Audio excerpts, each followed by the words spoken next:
Well, good morning, Lionhearts. How are you today? It's your old pal Jordan the Lion. I had tons of things that I could do for my last day in Hollywood, but just wouldn't feel right if I didn't do something right here on the boulevard. So I'm going to take you back to 1922 today, and I'm going to tell you about how Hollywood changed. Hollywood was not always what you're looking at behind me. At one time it was lemon groves, orange groves, orchards, and just various kinds of farming. Now, back in those days, it wasn't even called Hollywood Boulevard. It was called Prospect. And we're gonna go visit one of the most famous theaters on Hollywood Boulevard, and the theater that's credited as being the place that changed the entire history of Hollywood Boulevard. Now, the man that we have to credit for this massive change in what we know today is none other than Sid Grauman.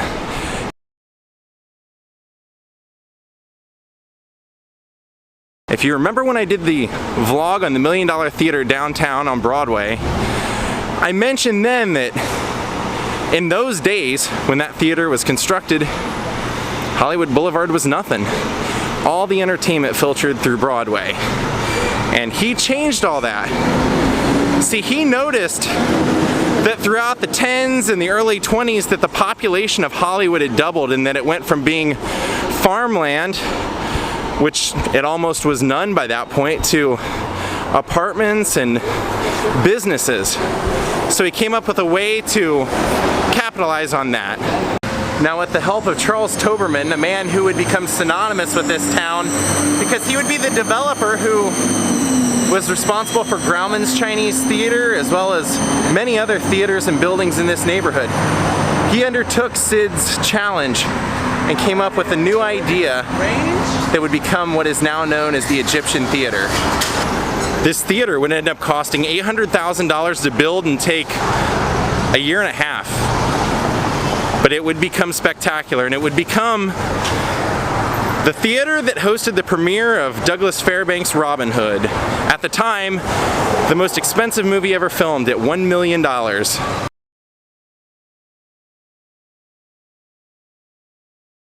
Now, the price tag of this movie to be made was so expensive that they actually had to push it on to the consumer. So, when you came to see that movie at its original opening in Hollywood, it's actually $5. In 1922, $5 to go see that movie.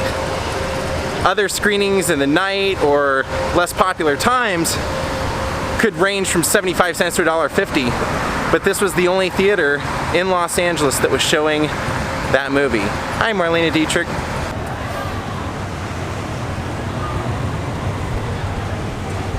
And speaking of movies that once premiered at the Egyptian Theater, Charlie Chaplin's Gold Rush. I don't know who's getting it, but somebody's having a star on the Walk of Fame ceremony.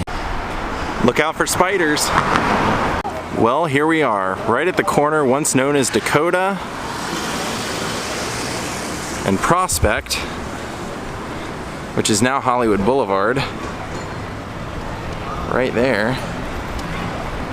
And here it is. The theater, once coined as the birthplace of the actual movie premiere,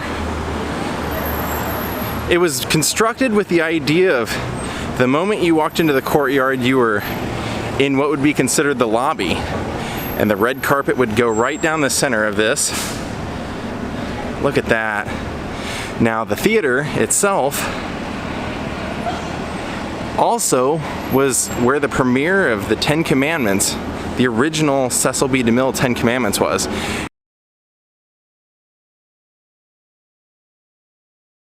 And what's pretty fascinating about that is that Sid Grauman had a 30-foot by 74-foot stage, and the reason that he did that was because he boasted that every prologue for every premiere or every movie that would be shown here would be bigger and better than the one before it.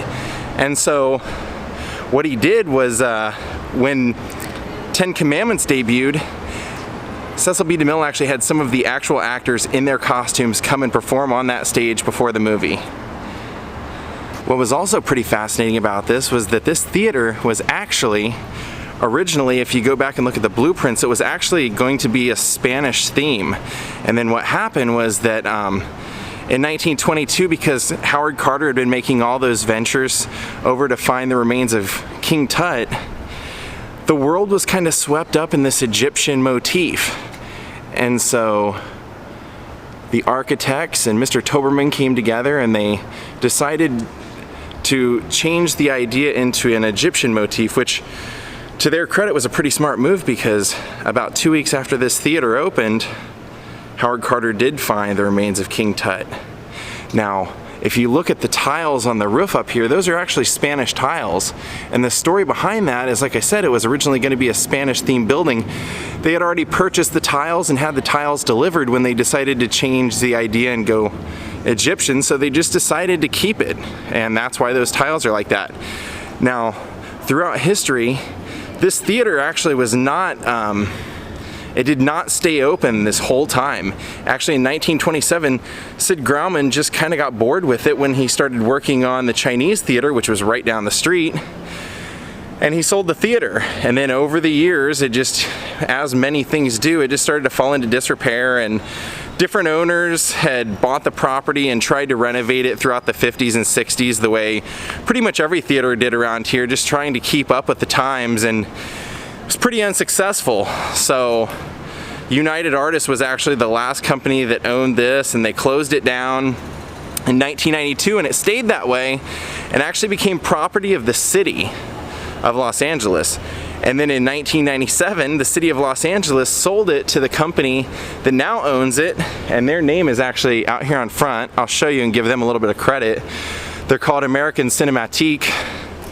They purchased the property from the city for $1, and the city put a provision in that in order for them to maintain ownership of this property for that $1, they must agree to do a renovation, and they did, and that renovation ended up costing them over $12 million.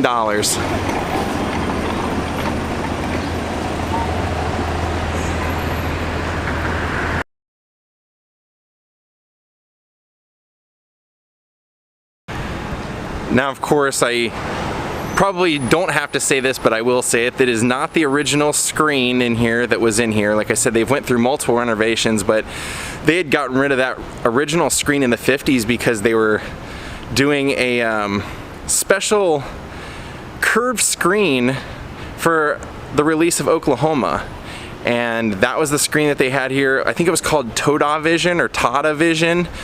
And then they eventually, as they constantly got new owners, they would try new gimmicks and installing different screens that were popular of the day, and just nothing really seemed to work. But the renovation is beautiful, and I have actually seen it happen one night here a few years ago, and the screen and the insides are just absolutely amazing. I'm trying to get out of the way of the sun here, so I can show you some of these pillars and things that are up there.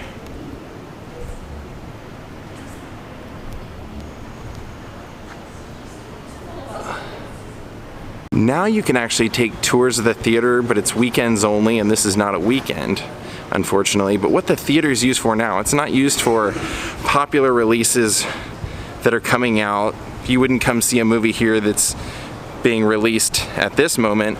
This is more of a revival theater, and they pick special nights, 1-2 nights a week, and they'll show a classic film of some sort or a cult film, and they actually will get the, oh look, a tour just let out.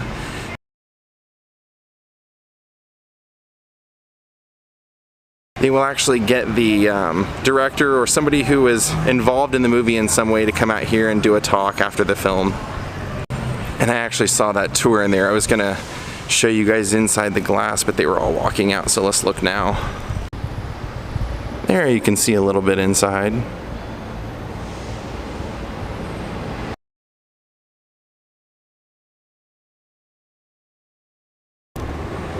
And there's the entry to the theater.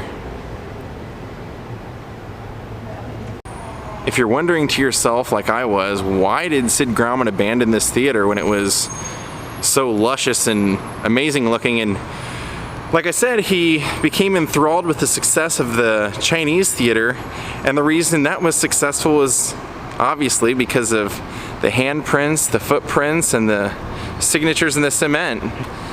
It was a great tourist attraction. But, you know what? Long live the Egyptian.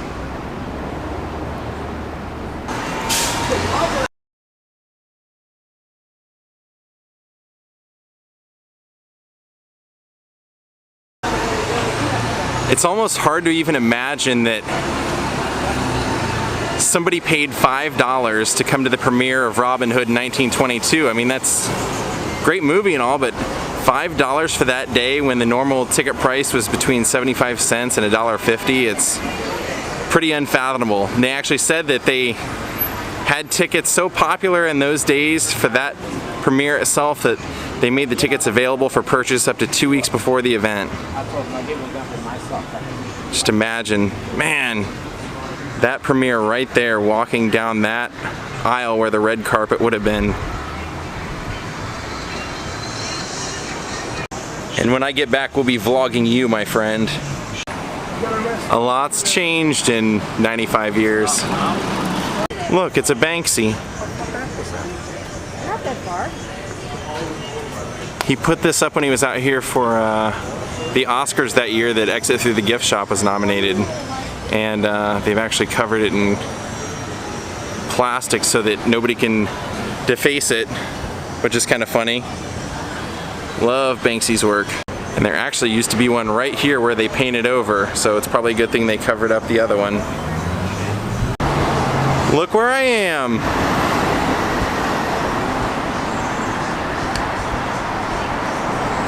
Indy? Oh, John Barrymore.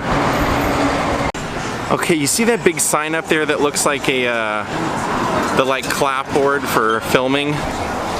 That place was here when I moved here, and I ate there because it was mentioned in Brian Wilson's book that when they came and played their very first kind of demo tape for Capitol Records, they played it and then they came down here and ate at the place that used to be right here on the corner while they waited to hear from the executive at Capitol Records that eventually signed them. And I ate there when I first moved here. It was the worst meal I ever had in my life. But I'm willing to forgive that for the Beach Boy legacy. And besides, once that place finally closed down, the time that I lived out here, when Ashton Kutcher and Demi Moore were married, they were opening a ton of clubs all over Los Angeles, all over Hollywood, and they were all the way over to like the borders of West Hollywood and Beverly Hills, and they opened one there. So they kind of got rid of that legacy of the Beach Boys that was there, and the horrible food. Alright, well now I gotta go and start packing the suitcase. See what size suitcase I'm gonna take. I've got a pile of stuff that I've already laid out that I'm gonna take, and just wanna get it ready. Well, since I'm gonna have to walk through the star ceremony, it's not happening for another hour. Maybe I can find out who's getting it today. Usually there'll be somebody holding something to get autographed out here. I can figure it out. They just told me it's Jason Bateman from Teen Wolf 2, Arrested Development, and what we all know him from, the Hogan's Family.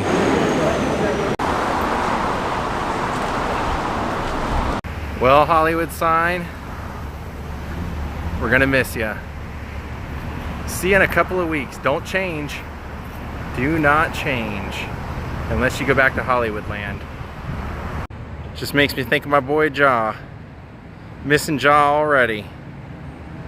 Well, I've got a pretty big chunk of what I'm taking packed. I've got my suit, about 6-7 shirts, 6-7 pairs of underwear, socks, 2 pairs of shoes. I've got my backpack full of stuff, so I'm getting there.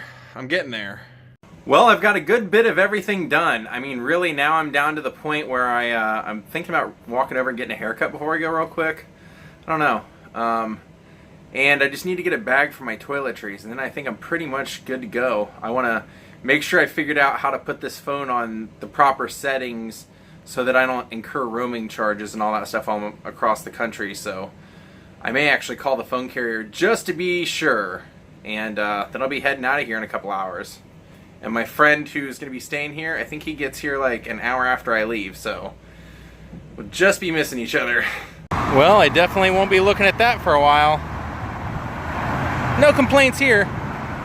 Michael claims that everything in Europe works really well on the debit card system, but I'm gonna grab some more cash just to be safe.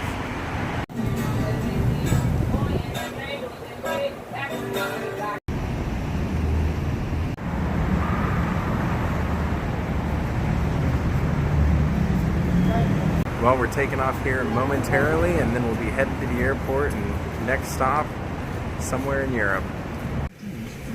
See all those kids over there? Adam the Woo was telling me that a bunch of YouTubers live in this building, and so a bunch of kids just hang out outside the building all day, hoping to meet the YouTubers.